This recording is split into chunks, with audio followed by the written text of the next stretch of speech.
Hello everyone, it's Laurie from Cook Scrap Craft, and I've got another process video for you. This is day 3 of my 5 days a week of process videos for the entire month of February. I'm on a roll, I'm doing good. So today I'm scraplifting a layout from KraftyKat9, who is on the Paper Issues design team. She created a layout for a January sketch challenge in the Paper Issues Friends and Fans Facebook group. I had also done my take on that sketch, and then I saw hers and I went, oh, that's so brilliant, as most of her layouts are. And I said, I'm going to have to scrap lift this. And she said, of course, go ahead. So this is what I'm doing. I really loved that she used the paper strips to create the different sections on the layout. So originally this is supposed to have 3 photos. I'm only going to use 2, but in place of my 3rd photo, I'm going to use a tag to do my journaling. So she obviously has, hers are a little more coordinated. I'm sure she used one collection for this winter themed layout. My paper strips are all the random leftovers from scrapbooking other papers, you know, the sides of the branding strips that have the patterns on them. I save all of those, and they've been in my little organizer box on my craft desk for months. And I thought this is the perfect opportunity to use those. Now, if you don't have leftover branding strips, you could simply take whatever scraps or whatever papers that you have and cut them into strips. Would be really easy to do. This is really easy because I don't have to really do much cutting except to cut the edges off the sides, and I'm using up my scraps. So I like that was kind of a win-win for me. Now, obviously my strips are going a little bit in a different direction. All of hers in each of her sections went up and down, which I really like. I had her sketch or her layout in mind as I was going through to make this one, but I didn't have it open in front of me. So I was just kind of going based on what I remembered, and so this is why mine is obviously going to look a little bit different from hers. But because I can see now that she did all of her strips in one orientation, I'm like, maybe I should try that next time too. And I think her photos are obviously a little bit smaller than mine. I have 4x6 photos, and I've cut them down to 3x4 to match the same size as the Simple Stories tag or sort of the Simple Stories tag that I'm going to be using for my journaling. And it's not sort of Simple Stories. It is Simple Stories, but it's sort of a 3x4 size. I'm not sure that their tags are exactly 3x4. They might be. I don't know. It doesn't matter. So for my 3 clusters of the strips, I was trying to look for coordinating colors. So the first one that I put down is more greens and oranges and yellows. I really tried to go through the branding strips and find colors that would kind of mesh well in that section. And then in the bottom one, I was looking more for like pinks. I think there might be a little bit of blue. There's some floral in there, but again, just trying to find things that might coordinate. Not all of these are the same width or the same length. So if you have a strip that's a little bit bigger, as I do with that sort of platy, I guess, pink fresh strip, it's a little bit wider than the branding strips. That's okay. You can use those too. I like the difference in the sizes, both in length and width. I think that gives it lots of visual interest. And then my 3rd cluster I'm doing over here is like blues and yellow, really more of the blue, I guess. And somehow they're all going to sort of coordinate because there are similar colors in each section that sort of go. These are some of my favorite layouts to make, just the ones that use up scraps and are very random. You don't really necessarily need a theme, though it's going to look like there's a theme because the photos that I have are at an airport. That's where they were taken.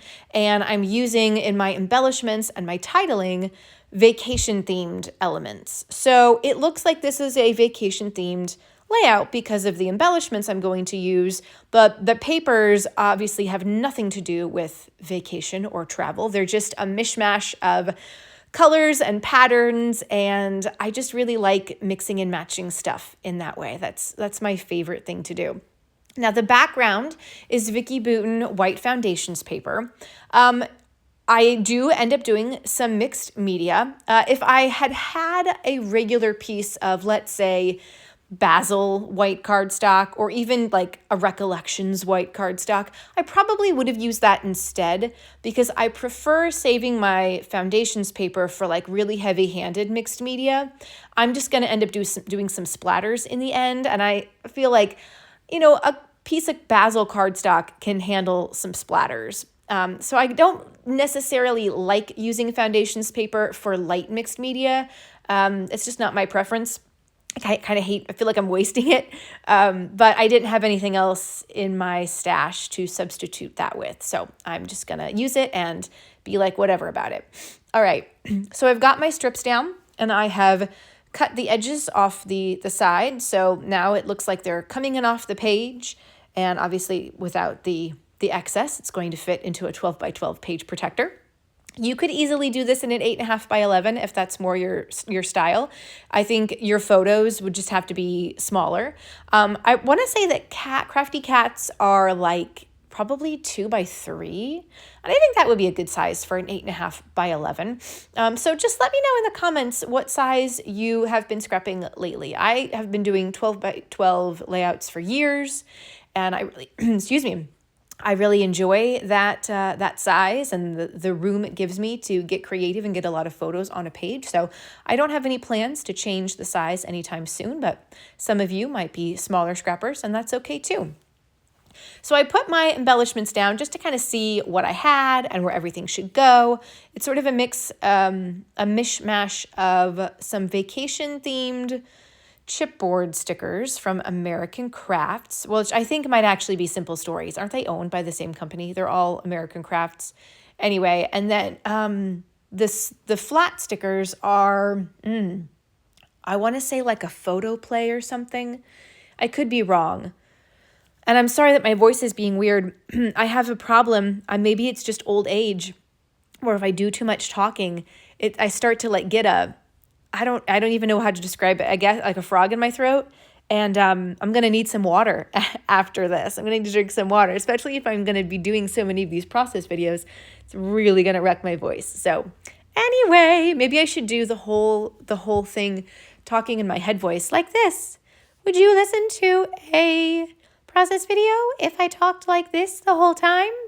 Because that's actually better for your voice. I'm not going to do it because that would be super annoying. That'd be like listening to a process video from Minnie Mouse. Okay. Anyway, maybe I should talk like a man, get a little bit deeper, because I'm going to end up sounding like a sex phone operator after this if I don't finish this video soon.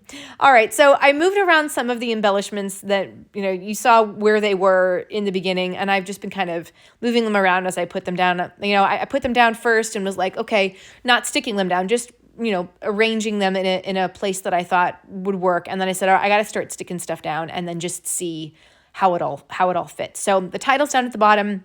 I've got another little piece up above there. I'm going to do my journaling on the tag. Of course, I forgot. If you see me peel photos back, that's because I forgot to look at the date. The dates are always printed on the back of the photos that I order from Shutterfly, and I always forget to make a mental note of what the date was. So, gotta have the date on the layout. One thing I didn't add to the journaling is the airline carrier we were flying. I want to say it was Southwest. We had free tickets, so this trip that we took was free. But it was either Southwest or Spirit, and I can't remember, so I'm going to ask my husband when he gets home from work so I can fill that in. But there are other clusters of embellishments up at the top with a plane and a suitcase, and then on the side as well.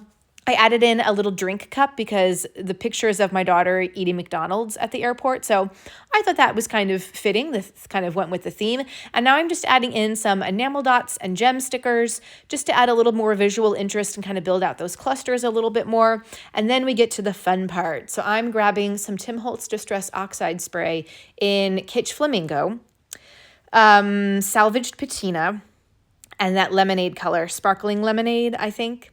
Speckled lemonade, or is it speckled raspberry? I don't know why I cannot get that right, and I use it all the time. I love that lemonade yellow. It's so great. So I'm just splattering, covering my photos with small pieces of scrap paper so that I don't get any color on the photos. And then I'm just gonna, splatter all three of the colors and just get it all the way around the page. I could have done this in the beginning and then put everything down. If I do this again, I might do it that way just because I think it would look better having some of those splatters batter's kind of like coming out from behind the pieces. But, you know, in hindsight, whatever. There's nothing wrong with the way I did it here. I just think next time when I try it, I'm going to do it a different way. So however way you want to try it, I hope you do try it. And I hope you give this video a thumbs up. Hit that subscribe button if you want to see the rest of my February process videos 5 days a week for every week. Let's do this. Follow me on social and I'll see you next time. Bye.